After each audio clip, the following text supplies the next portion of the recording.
let me tell you of the days of high adventure.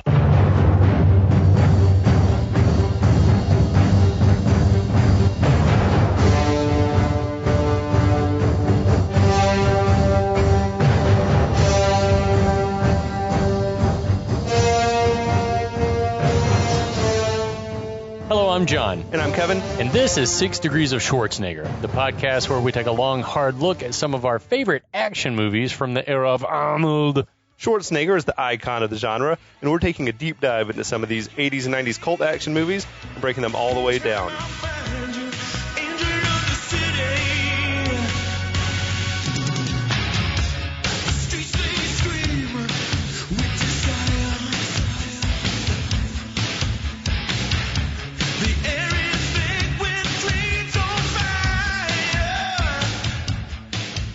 Well. How's it going, mate? We meet again. Yes. I'm excited to talk more Cobra. Yeah. Speaking of Cobra, you've just come back from the desert. Did you see any cobras? No, I didn't even see any rattlesnakes. Boo. But why bother? They probably saw me. Like it was that thing where I'm like sort of thinking I'm probably walking right past some dangerous. They heard you coming and they're like, we're just going to stay over here. They gave me a wide berth. Well, I'm glad you're back because I can't talk about this shit by myself. And we are very excited to tee back up our series on Cobra. Yeah, welcome all of our regular listeners and new listeners to the podcast. We're having a great time talking about this movie. It's perfect for what we do, which is sort of poke fun of the silly nature of some of these movies. And if you've listened to the podcast before and you're familiar with our work, you know that we have a special spot in our hearts for Sly Stallone's oeuvre, and that is to say that he's terrible. He's like the B-side. He's like the B-side of 80s action movies. But man, he thought he was the A. He thought he was the double A. For sure. I have a few notes, but yeah, hit it. I have a note for everyone who's checking us out.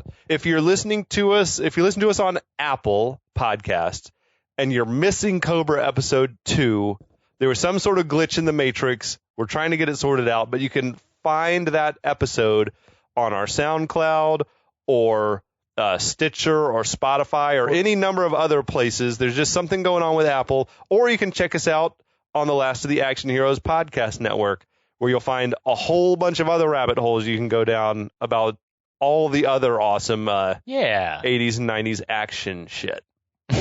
Some more housekeeping I like to take care of. I need to correct the record about the director Cosmatos and Tombstone, which he directed. I was under the impression that he had been replaced midway through, but he was the director who came in to replace the other director who got fired early in the process of that. But it's my understanding, though, that Kurt Russell was doing the lion's share of the planning of shots and setting schedules and everything, and Cosmatos was basically more or less just calling action and cut.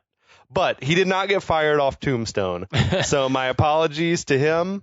I got around finally to listening to the director's commentary, which shed almost no light on the movie at all. It was one of the least informative director's commentaries I've ever heard. I would be interested to know how many NDAs got signed, either because the dudes from Canon had people sign them, or if Stallone was if you work with me, you have to sign an NDA. Yeah, you can't. Because I started thinking about how he's basically gone through his career, and you don't really hear any scandalous shit about him other than there was some coke use and yada yada yada. But it's those close to him as close as anyone could be to a man like Stallone. Yes. No one. They're very tight-lipped, and I wonder if it's because he's threatened them all. Maybe he's got ironclad non-disclosures, right? But I will say the director Cosmatos was very far up Stallone's ass on the commentary track. He was thanking God they had Stallone to write the screenplay and completely deviate from the book Fair Game, which he described as being terribly boring, the book. And it's Jesus Christ. But there were a few things that I thought were worth mentioning. Hit it. The young woman in the grocery store that got the prolonged close-up, the one who was cowering in the freezer section. Out. Yeah, they get the produce or whatever like that. That was Stallone's niece. Okay. All right. And the director said that had no bearing on her getting the part. Which I'm like, Jesus, bullshit. What did they line up several young ladies and be like, can you cower here next to the veg? Can you believe Stallone's niece is the best at cowering next to the veg? We should give her a long close up. Stallone's like, that's amazing. She's a natural talent. Also, when Stallone ripped the Latin dude's shirt in the beginning, he's got a microphone taped to his chest, just clearly. Interesting. And the director's like, yeah, we didn't have time to shoot like another version without the microphone, so we just hope no one would notice. And I never noticed. They should have made that dude from Internal Affairs or something. He's after Cobra. Maybe he's a snitch. He was trying to get Cobra. Oh, Jesus. They should have leaned into that hard. Like, Cobra should have said, like, I will never take me alive. And, like, walked off. He said the movie was originally set to be shot in Seattle and located in Seattle, but they moved it to L.A. to make it cheaper. Yeah. Basically. Huh. Okay, I guess, yeah. I guess at that time, maybe it was super cheap to film in L.A. because I don't know how that works. Yeah. But he said that those statues of the 4 men who were in the underpass murder scene were like an art installation, a street art that he had seen in Seattle and liked so much that he had them flown down to California and to be in that scene. And I'm like, but who would put this art under the underpass? I don't know. Unless it's like a major thoroughfare where lots of everyday traffic is coming through to appreciate it. But still, like, it's an underpass. It's odd. It stuck out like a sore thumb in the movie. But same with the robots. All the robots, he said, were part of like an installation he had seen in a gallery in Seattle. When we say him, are we talking about Stallone? Cosmatos. Okay, Cosmatos. Gotcha. Cosmatos was so inspired by how awesome the robots were that he had them. I don't know if they filmed it in Seattle, the photo shoot sequence, or if they flew all the robots down to L.A. to film, but we can blame Cosmatos for the robots. Okay. All right. Well, that sounds convenient to me. He also said there was a backstory with the Nightslasher who was supposed to be like a fishmonger. Okay. Well, that would have in Seattle or whatever. That would have made more sense. But then, like, however it ended up at Death Cult. Like, no. It's like, I think there was always maybe the death cult, but I don't know if it was a cult of fishmongers or what. Well, as we'll see later in the movie, it's like the criteria are all over the place for joining the death cult. It's like, it doesn't matter. We'll take all comers. He also, Cosmatos just called the Nightslasher Night Stalker the entire commentary. How did someone not stop him? Bro, it's the Nightslasher. I was like, how do you not? I assume he had watched the movie recently before doing the commentary. You have to jump in just jump in and say, hey, we have to correct you on Night this. Stalker is a real life serial killer, I think. Yeah, it's bizarre. But that was my little housekeeping for you. I didn't want to leave out those nuggets. No. But I'll try to catch some on the plot before we get down to it. Yeah, because we got a lot of shit to get through in this episode, you guys. You got to hang on to your butts. Basically, you got this cop Cobra who's like the enforcer. He's the head of the zombie squad. Which all we can tell from what this movie says about the zombie squad is that it's the cops that are allowed to kill with impunity. Mm-hmm. It's when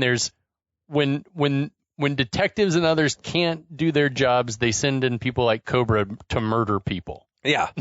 when you're done negotiating or done trying to bring it to a peaceful resolution, you just bring in Cobra, who's just a killer with a badge. I've got your probable cause. But so he's out doing his Cobra thing. Mm-hmm. There's some sort of a murderous cult led by this dude they call the Nightslasher. At this point, they don't even. They just think it's one serial killer. Guy, right? The cops think it's just one guy. Cobra thinks otherwise. Right. For no reason really that anyone can decipher. But this dude's killed like a ton of people in the span of a month, or at least that's what the police think, right? Now, Ingrid, played by Brigitte Nielsen, she witnessed a murder, got a good long eyeball of the Nightslasher, and then they tried to kill her once. Mm-hmm. But failed. So she was now under the custody of the police. She's at the hospital. But we found out that Nightslasher has someone on the inside of the force, this female police officer. Right. We don't know her name yet. But he's basically sort of getting himself pulled together because he's going to go to the hospital and try to kill Ingrid. Right. And, yeah. That's it. That's sort of good. where we're at. That was excellent. I'm impressed.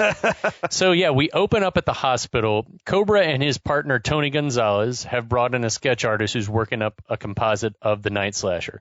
Cobra shows Ingrid the sketch, and she says, yeah, that sort of looks like the guy who attacked her. That's what you want to hear. It looks a little like him. And Gonzalez asks her about the others she saw, and she's like, it's too dark. Well, the sketch looked like a child's drawing. Yeah, this artist is not good. It bore almost no resemblance to Stallone the probably guy. did. He's like, let me try. No, I read where the storyboard artist drew the picture, and the storyboard artist, that was the guy in the chair like playing the sketch artist, he was the storyboard artist for the movie. But man, you would think I don't know. I don't like the Kevin Spacey it's terrible. composite. It was a terrible sketch in of Usual him. Suspects sort of looks like Kevin Spacey. This drawing looks like no one. Like no one. It's like that leprechaun drawing from that newscast. It looked like this.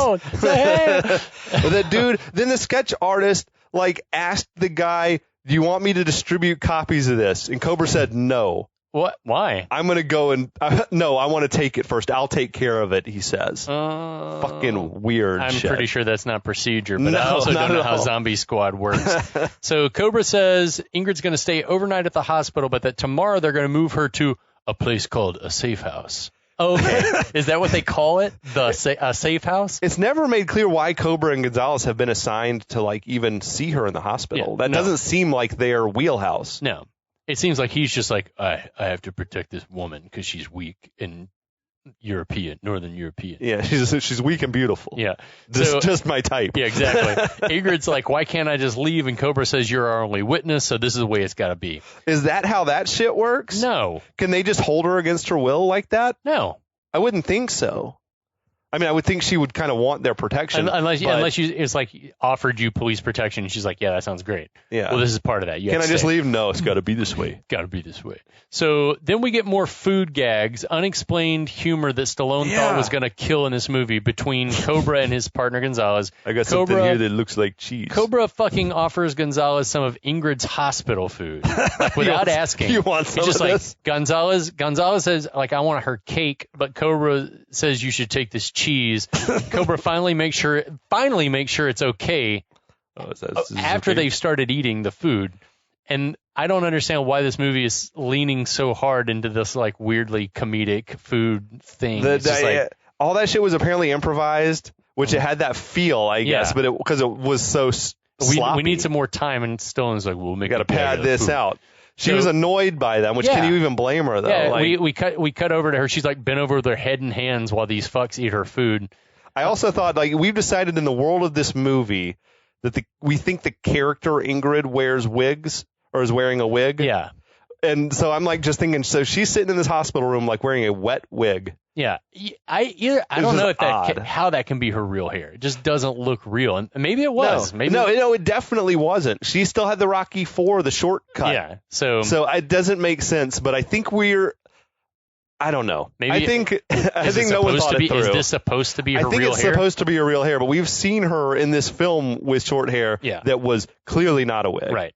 So anyway, meanwhile, back at the Nightslasher lair, the Nightslasher himself, he's dyeing his hair black. While he's doing that, the evil policewoman that we found out was evil in the last act tells him that he's got to stop Ingrid or she's going to wreck the new world and the dream.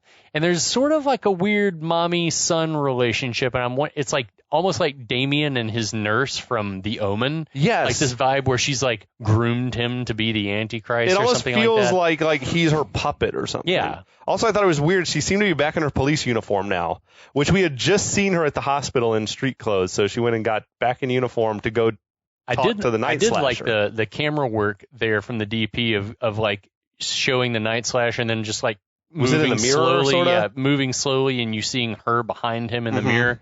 But anyway, he continues dyeing his hair in silence. Cut back to the good guys. Cobra and Gonzalez walk around the hospital talking shit about the guy in the sketch just being another dirtbag.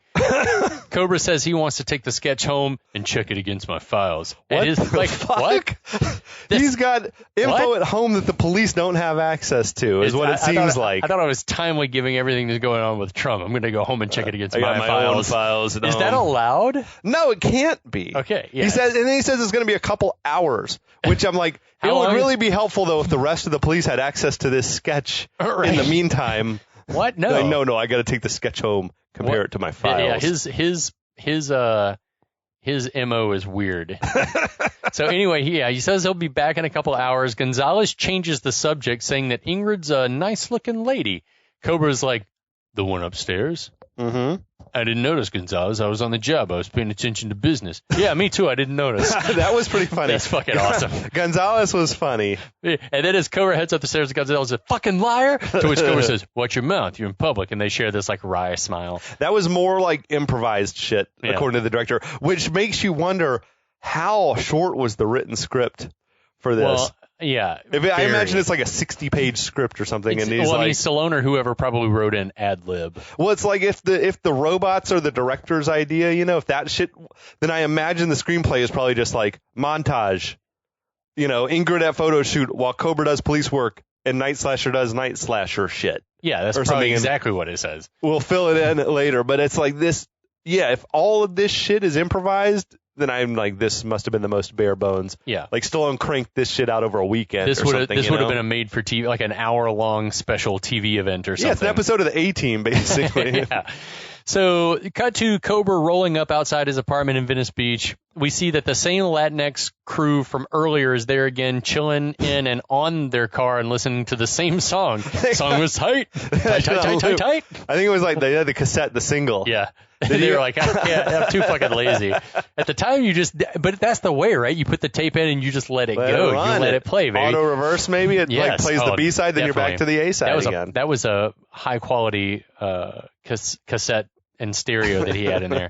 So as Cobra pulls up, he honks the horn at him, which the dude he humiliated earlier jumps in the car, pulls it forward a few feet so that Cobra can have, quote, his spot. Right.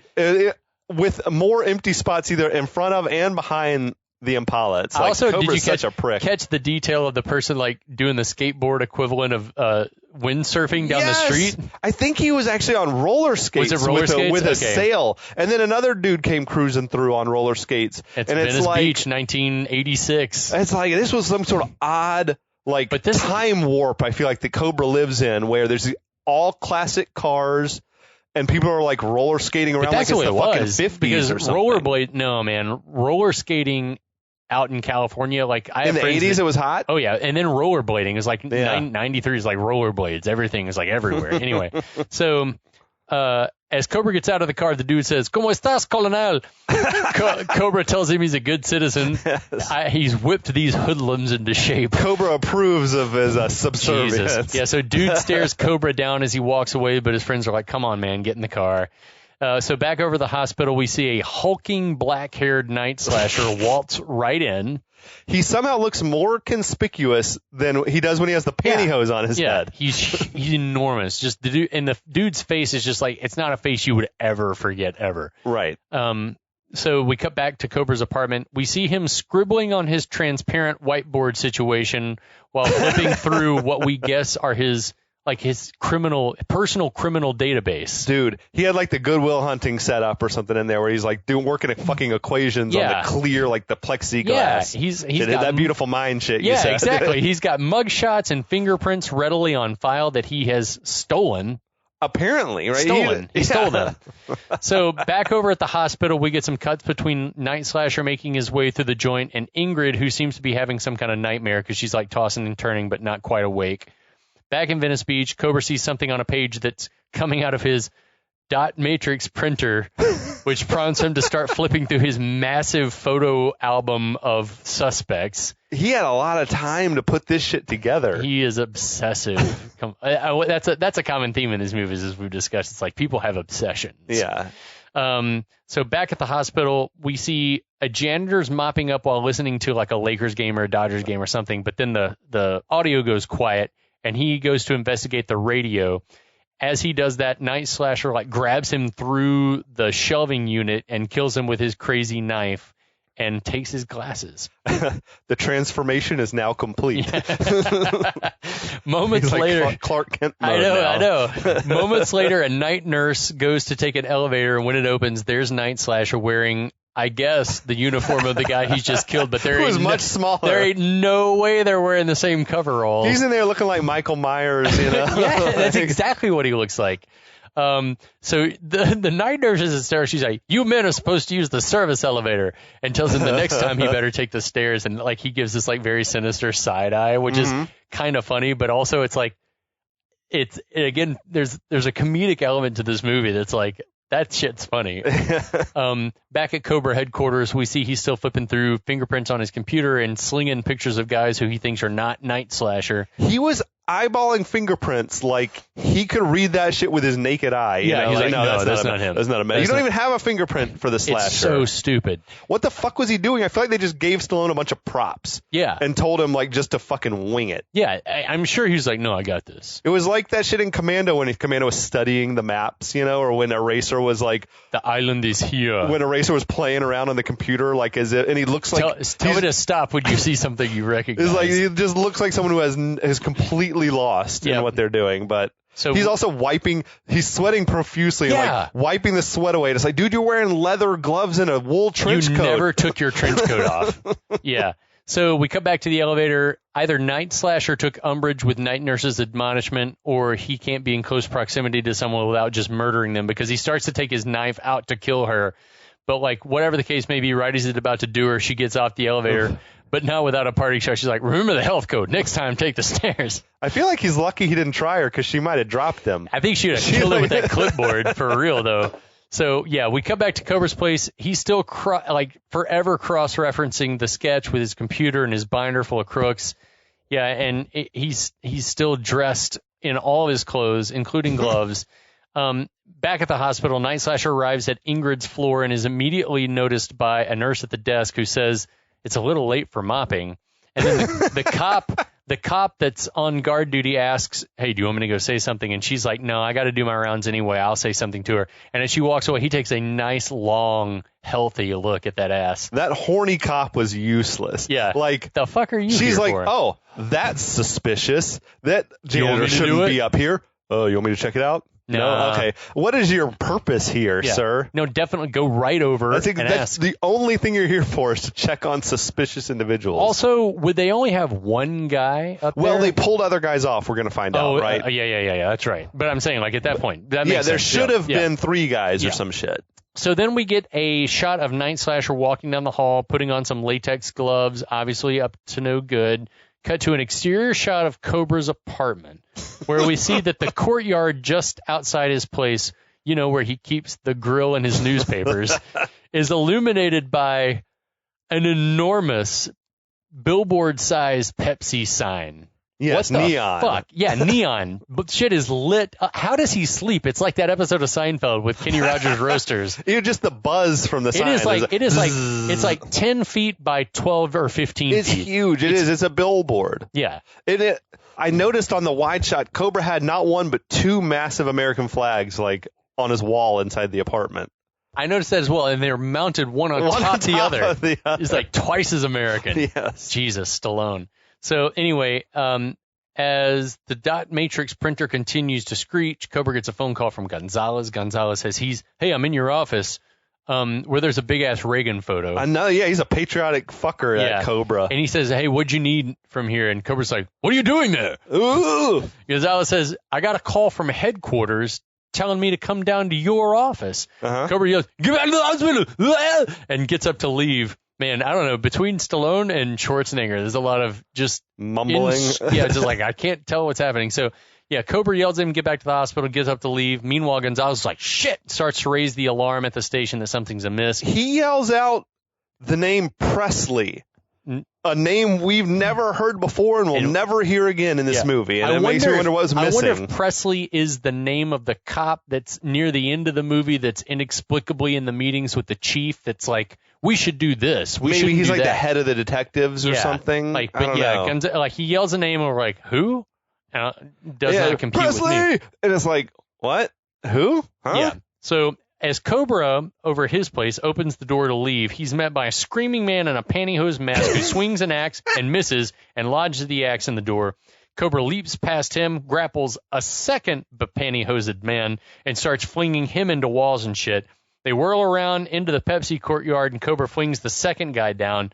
He gets up, dodges another swing from the axe guy, punches that dude out, then kicks the shit out of the other guy, and then at that point, A third attacker, if you can't keep track, burst through like a neighbor's window Where did he door. come from? Was he inside another apartment? I think he was in another apartment, but he like come busting out a glass through door the glass, or something, swinging a knife. Cobra punches that dude out with no issue, then pulls his pistol and kills one of the other attackers.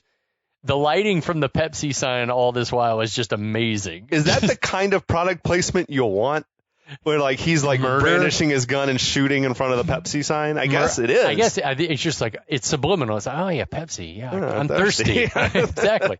So the remaining bloodthirsty. Yeah, the remaining goon tries to make a break for it on the fire escape. Cobra's like, hey, and the guy whirls around, pulls the gun. Cobra shoots first, which causes the guy to somehow Cobra fall. always shoots first. Yeah, he falls between the rails somehow. I don't know what he was inside of the catwalk or the fire escape. Yeah, and then he was outside the railing. Yeah, it's like he fell through the gap in between the Is top that what and bottom. happened? I don't even know. It was poorly blocked. But also, that fire escape's a hazard. It's not safe. The low railing. Yeah. So anyway, he falls 6 or 7 stories to his death, and Cobra's like grimacing down and like, yeah, did that. Awesome. I like that. I like the way he splattered. He turns to go. Back at the hospital, the nurse from the desk is doing her rounds. She cracks a door to one of the rooms, kind of peeks around inside, and then closes it back. She seems very apprehensive. Like, it doesn't seem – it would have paid off more if they'd shown her actually talking to some patients.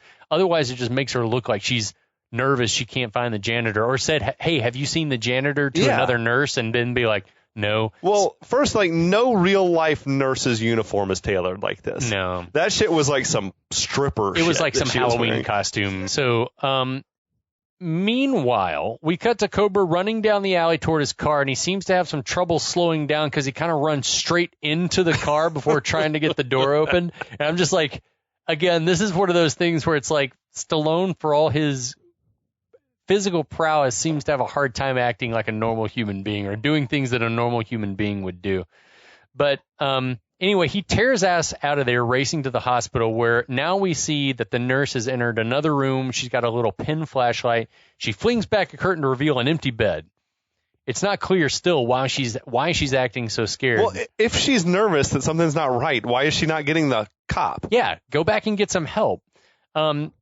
Yeah, they haven't made it clear whether she's looking for the janitor, but now I can't find him or what. But anyway, she approaches the neighboring bed, and we can tell that something or someone is in it because it's kind of like humped over. Yeah. She throws just throws the clipboard down, shines her light on the bed, and we see there's a lady with covers pulled up to her nose, and the light shows that the mop head, or a mop head, that's covered in blood is on the pillow next to the woman's head. And she goes to pull the blanket back. She gets grabbed from underneath the bed, and then also somehow a hand is put over her mouth.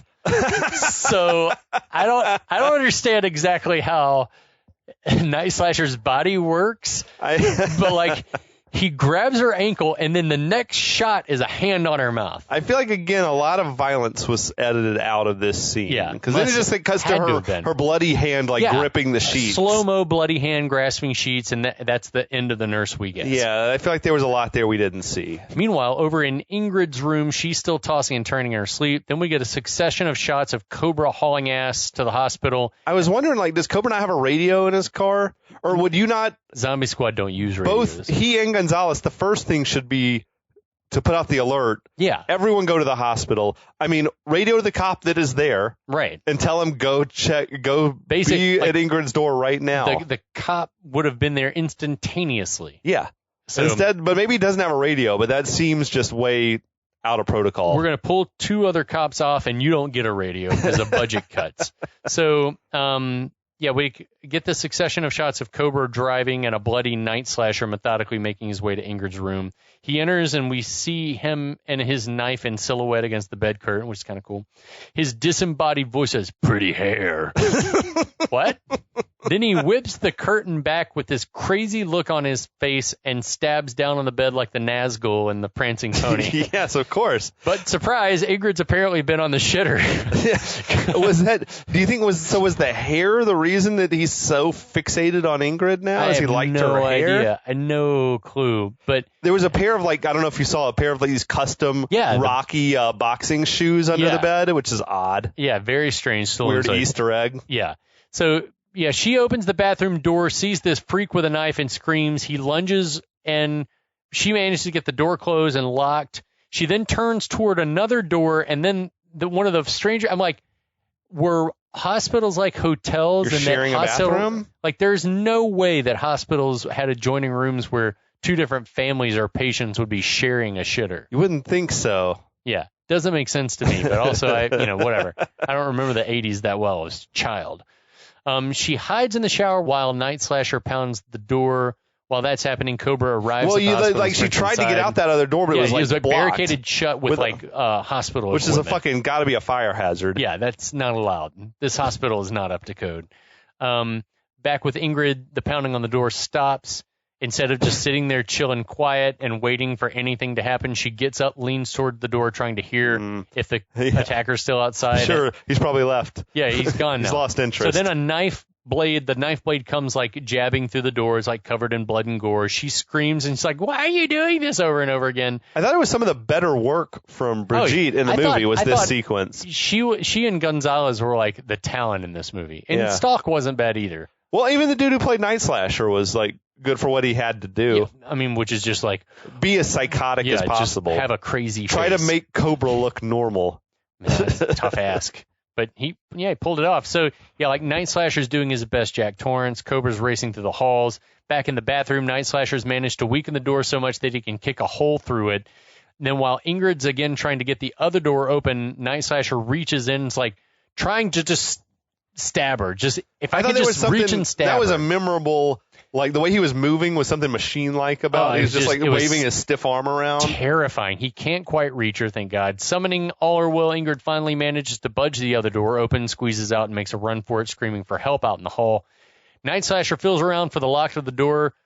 I mean, couldn't he have just looked through the hole and be like, "Oh, I should just run out in the hallway now"? Yeah. Instead of being like all this deal with the lock. Unless it popped out to a different hallway. Right. But that shouldn't be. No. So Ingrid doesn't find anyone to help. Why is this hospital? Where'd the cop go? Where are any other nurses? There's not one nurse. There's not one charge nurse on the floor. That was bizarre. Yeah, there's no one coming to her screams for help. She doesn't find anything but a fire alarm, which she smashes open and pushes the button. Bells start ringing. The hallway's instantly flooded with dozens of people who heard her screaming for help, no doubt. The only thing that I could think about that is that on a hospital floor like that, you hear people yelling for like codes and shit, and then you're just like, well, they're probably somebody must be dying or something. I don't know. There were dudes like fully dressed in business suits walking out of rooms. I'm like, wait, what? It's probably 3 or 4 a.m., isn't it? It's like late.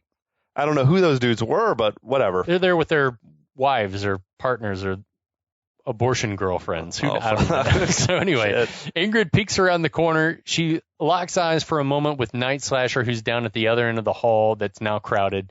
He blends into the crowd of people leaving the building just as Cobra runs up. Ingrid sees Cobra. He sees her. They run towards each other and embrace, and amidst the chaos, meanwhile, Nightslasher escapes. Yeah. Takes off his glasses as if to signal, I don't need this disguise anymore. That looked nice totally touch. different. Yeah. Cut to police headquarters a little while later. The chief of police is chewing Cobra out. You always got everyone killed doing it your way. Now maybe you'll do it the right way. Everyone? Yeah. What is he talking? What the hell is he talking about? No one knows. Who? What did he do? What did Cobra do wrong? Who? Cobra. Everyone. You almost got everyone killed. What are you? Were we moments away from every person in the hospital dying? Cobra was at his apartment. Like, what are you talking about? So anyway, Cobra says that Nightslasher's got an informant working for the cops. That's the only way to explain how this has all gone down. The chief's like, that's quite an accusation, and asks if Cobra can prove it. And Cobra's like, not yet. But, I mean, someone from headquarters called big time. And said, oh, yeah, 2 of the cops should leave. Oh, and also we need Gonzalez to go to, like, obviously, we can't prove it. Something happened. And it all came from inside the computer. So, Captain Spears says that while he understands they're dealing with a shitty situation, that Cobra should make things harder than they already are. He then says that Monty told him that Cobra's been withholding the sketch of the killer. Monty, that bastard. But it's true. Cobra says that Monty didn't say the magic word. This apparently is the first time Monty's ever heard this turn of phrase, because he's like, what magic word? Stupid. Please. Cobra's like, please. And he also is like, it's the first time he's ever tried to say this word. And like, please. And it's like, the hardest thing. It's the hardest word he's ever said, but he hands over the sketch. But what is that Please. shit? Like, now Cobra, he's let his beef with Monty get in the way of the hunt for the killer. Yeah. He's like, he kind of was withholding the sketch. Yeah. I mean, he's not wrong. The sketch would definitely have been shared, like, should have been shared with headquarters, right? Or does he not trust anyone? Is that his thing? Is it like, like you said earlier, he's the only righteous man. Okay. Yeah, no one else can be trusted with this. No, not to even hold the sketch, except for Gonzalez, and maybe not even him, because I'm going to hold the sketch. So the chief says, "Enough of this bullshit," and asks Cobra if he understands the situation. That. Yeah, that's my assessment of this. Enough of this bullshit. Cobra's like, I understand, and basically he's like, "Can I go now?" And Sears says, "Yeah, we're done." Cobra's walking out. Chief says, "Cabretti, do you know you have an attitude problem?" And Stallone, not Cobra, says, "Yeah. It's just a little one," with this innocent look on his face, like funny. Well, he's letting his own like weird antisocial agenda that he's got like get in the way of the search for the Nightslasher. Yeah, it's like he's being intentionally difficult. He is actually putting at least her life in danger and Gonzalez's life in danger. That made me wonder, like, if there were scenes that were cut out where there were discussions had, that were more or less going to use her for bait and see if he comes to try to kill her. And that's why everyone's so mad at Cobra, because the way that the movie played out as we saw it, there's just no call for everyone to be blaming him for this. Yeah. So the next day, we guess Cobra's in Ingrid's new swanky hospital room. It looks like they moved her up to the maternity floor. Yeah, or something, what is that space? It was like a nice hotel room within a suite. Probably a maternity It's suite. probably in for like VIP type patients, celebrities or something. The president comes down with his wife or whatever. So she's packing to check out. He's wearing sunglasses inside and eating an apple. She asks, "He's going to get me, isn't he?" Talking about her would-be murder. And Cobra's like, "No, he won't." No. And she's like, "Why? How can you be sure, especially since, I was supposed to be safe at the hospital?" She asks who Nightslasher is. Cobra's like, "We don't know yet because that dot matrix printer is very slow." Just then Gonzalez enters, says it's time to hit the road. Gonzalez introduces Officer Stalk, who's been assigned to the case, and as luck would have it, it's the evil cult lady. Yeah. Well, what's her job? I thought she was like a dispatch officer. Now she's like in plain clothes, detective, being assigned to a protection detail. It makes no sense. Maybe she got an overnight promotion, which there's a lot in this movie that doesn't make sense, because this movie teases a lot at like Monty being in on it. And we've talked about that before. And it's like, it would have made more sense if like more people inside the police department were involved in this. Well, Monty could pull the strings, right? To like get Stalk assigned. Yeah. So Ingrid wants to know where they're going, but Cobra reiterates that it's that thing called a safe house. Again, it's like, he won't give her information. Yeah. There's no harm in telling her. Yeah. So then he asks if she needs help carrying her tiny-ass bag, which she ignores. I think it was meant to be a joke, right? Like, you need help with I don't know. I thought maybe he's being chivalrous. But then he shoves his apple, which is mostly core at this point, and says, "You want a bite?" Which it's very weird. I think it was also meant to be a play for laughs, but it wasn't funny. I do too. I love her. She cracked up. Ingrid, Bridget Nielsen, I think, cracked up at that take. Yeah, sold it big time. She declines the gross apple, and he says, "Don't you like health food?" Fucking Stallone, man, can't help himself. Yeah, he's a fitness nut. He was obsessed with the diet shit. Yeah. Which I guess you have to be to maintain that physique that he had or whatever. But it's weird that it continually bleeds into his movies, movie after movie. Yeah. It was like this, Over the Top, and Tango and Cash all had weird asides about what other people were eating wasn't healthy enough. Obsessed with it. So the very next shot, we see Cobra and gang coming down the escalator. Cobra's still got his gun tucked into the waist of his jeans. The hammer was literally pulled back on the gun. You got to be prepared, Kevin. Firm jostle, and that thing's going to like blow his junk off. Well, it's very shriveled from steroids. So he's also doing his best police officer impression, like peeking around corners and like juking and jiving around looking for shady characters. At the bottom of the escalator, Monty is waiting to let him have it, saying Cobra needs to share what he knows about last night and that he should have let his team handle this. And he also reminds him that he's not the only cop who wants to catch the Nightslasher. I don't know. At this point, it sort of seems like nobody wants to catch the Nightslasher. Yeah. But what the hell who's Monty's team? I That's don't like know. another thing we didn't really see. I guess he's the head of maybe a squad of detectives or something. Yeah, that's what I gathered as well. But it's like not made clear why Monty's people versus Cobra's people or versus Cobra. Yeah. So Cobra says, I want to know why there were 3 cops assigned to protect Ingrid and headquarters called and took 2 guys off the room. That's a good question. Yes. That makes sense as to why That's there was what they only really one dude. should be looking into at Yeah, this it's like, point. oh, wait, how did that happen? It seems like they could trace, they know where that call comes from. Of course. And who made it. Yeah, no doubt. The movie thus would end here. But Monty says headquarters didn't do anything. Okay. So Cobra wants to know who did them, but Monty's like, hey, it's your show, find out, which is, we're getting big conflicting messages from Monty. He's like, do you want to work together or not? Are you supposed to be working together or aren't you? A second ago it was stop trying to do everything on your own. Now it's Go do stuff on your own. You're on your own, buddy. Fuck you. They're both fucking terrible, though, about letting their personal shit get in the way of doing the job. Poor Ingrid. So the 3 cops, Cobra Gonzalez and evil cult lady, Officer Stalk, escort Ingrid out of the building. Cobra has her get in his car, the least conspicuous car. The hot rod. And peels out. He burned rubber. He's like tearing ass out of there. He left Gonzalez and Stock like in the dust. Fuck you guys. That's so, fucking what a conspicuous. Why can't Gonzalez keep up with me? What a conspicuous asshole Cobra is. That was bizarre, dude. As Gonzalez and Stalk go to follow in his car, Stalk makes conspicuous eye contact with a guy in a car parked across the street. Already there are Nightslasher goon cult guys everywhere sitting in cars parked on streets and watching the good guys in their progress. We find out pretty quick that the goal is to separate Cobra and Gonzalez because we see Cobra make a turn, and a moment later as Gonzalez and Stalk go to make that same turn, some cult guys like T-bone them in a truck. Thanks to Cobra, creating such a gap between them. Yeah, with his bullshit. You're supposed to be letting someone follow you for security's sake, for the person in your car. No, you don't give a fuck about that. Yeah. So elsewhere, he's trying to impress Ingrid. Like, look how fast I can drive. You see this awesome 50. So elsewhere, is that because it's a 1950? Okay. So elsewhere, Cobra pulls up to a red light, and one's like, "Where's Gonzalez?" What? No, fuck. Well, yeah, where is he? You lost him with your Fast and the Furious shit. At that moment, a car comes speeding toward them across the intersection, which was the same car that was sitting outside the hospital watching them, so I don't know how they got into that position. This is it's one the of many times that these guys know all these dudes are cab drivers. They are crack. They know the shortcuts. Yeah, they know the most excellent shortcuts through LA. Yeah, it's Nightslasher and his right hand man. Yeah.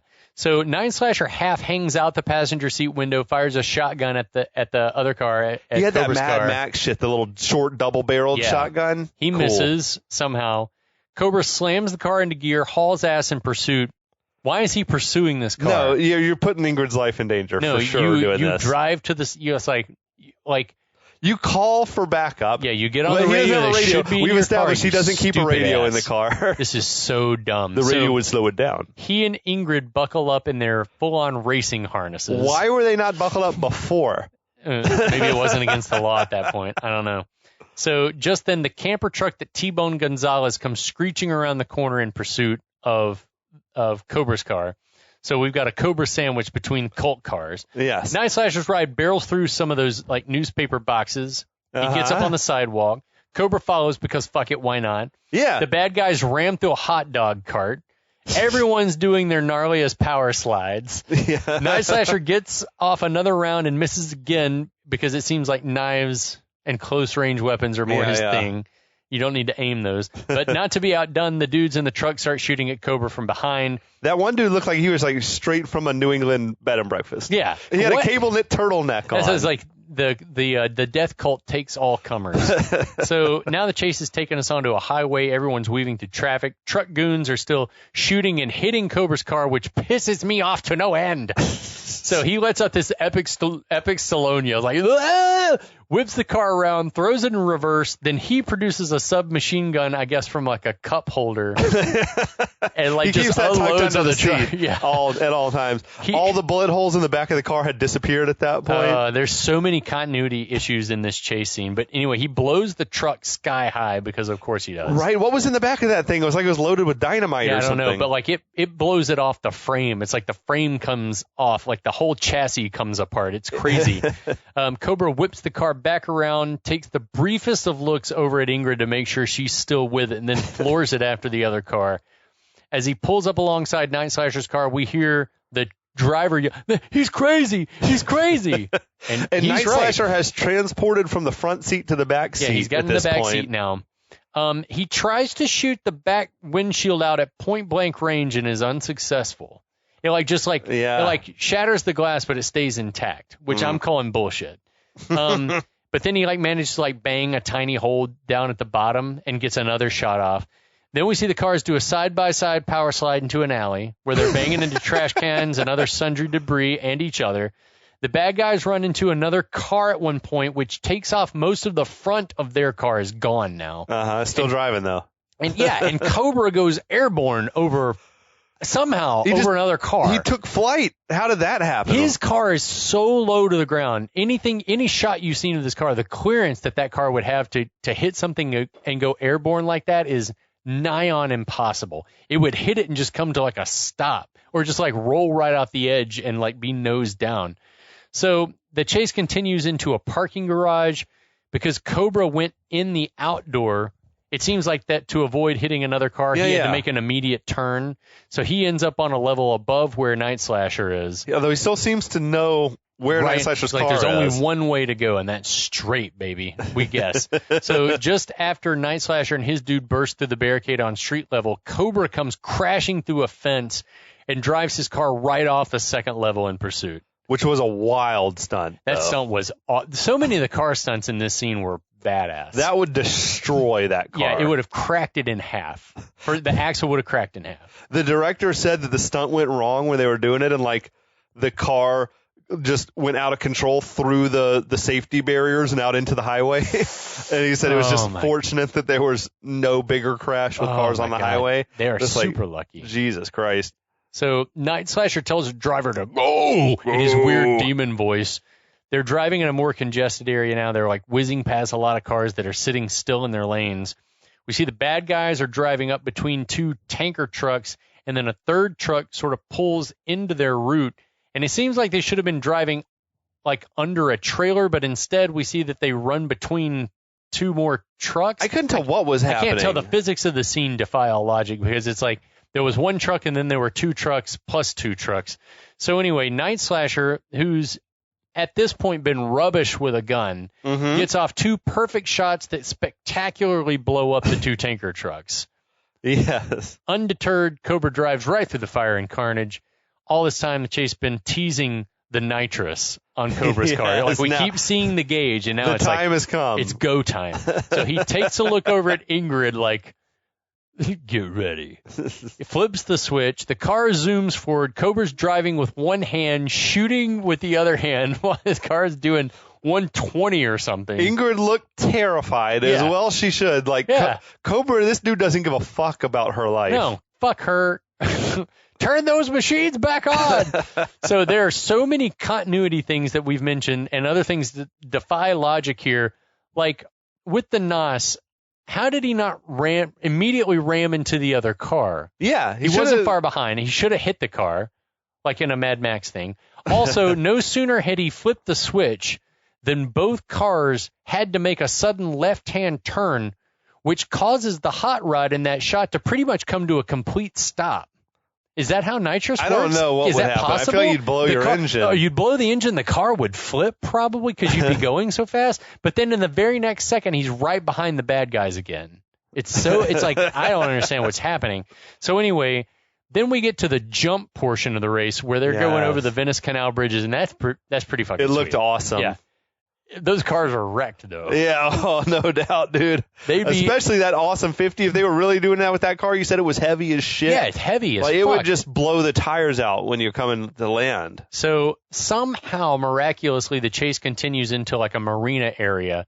Nightslasher continues shooting at Cobra and missing, but the distraction is just enough because the next thing we see is Cobra speeding toward the back end of the propeller of a big boat that's up on a trailer or something. Yeah, it's like dry dock. He yells for Ingrid to get down, get down, and we see the car hit the boat at a weird angle and it shears off a big chunk of the back end, and then the car flips a couple of times.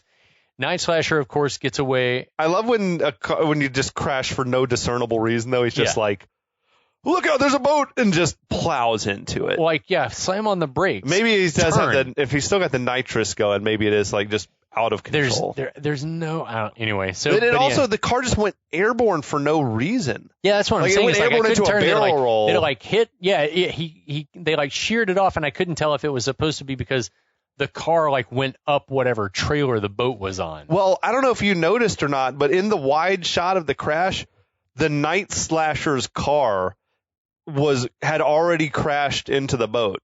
Like there was another that car was tangled up under the boat. I did not even notice that. And it's like there must have been some version they were planning to do where both cars crashed, but the Nightslasher got away or something. And then I don't know why. But they decided to change it up. I kept rewinding it to try to make sense of how the car went up.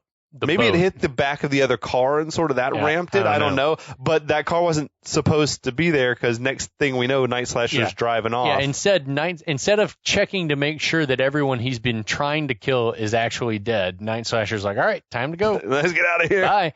So a seemingly concussed Cobra stumbles out of his car, gun drawn, but the bad guys are nowhere to be found. And then finally, taking some concern in poor Ingrid, he stumbles around to the passenger side and helps bloodied Ingrid out of the wreckage. I mean, if Nightslasher doesn't kill Ingrid, Cobra surely will. He's gonna try. He's gonna try his day. Maybe this was a test. He's like, if she can survive this, I will mate her. What? That's amazing. Oh my gosh, I'm out of breath. That was a lot. That was a lot an to get action-packed through. chapter. A brisk pace. That was definitely the most action in the whole movie. I think a lot fit into a tiny space. Lots of stunts, lots of near-death. Some of the effects in this section, especially the car chases, are cool anyway. Yeah. But those car chases, continuity issues and all, were pretty dope. I'm into it, man. Who even knows what's going to happen? I don't know. We can't wait to see we'll call it there. What Cobra is going to do next. He's going to fucking kill everyone. In the meantime, we'll be back.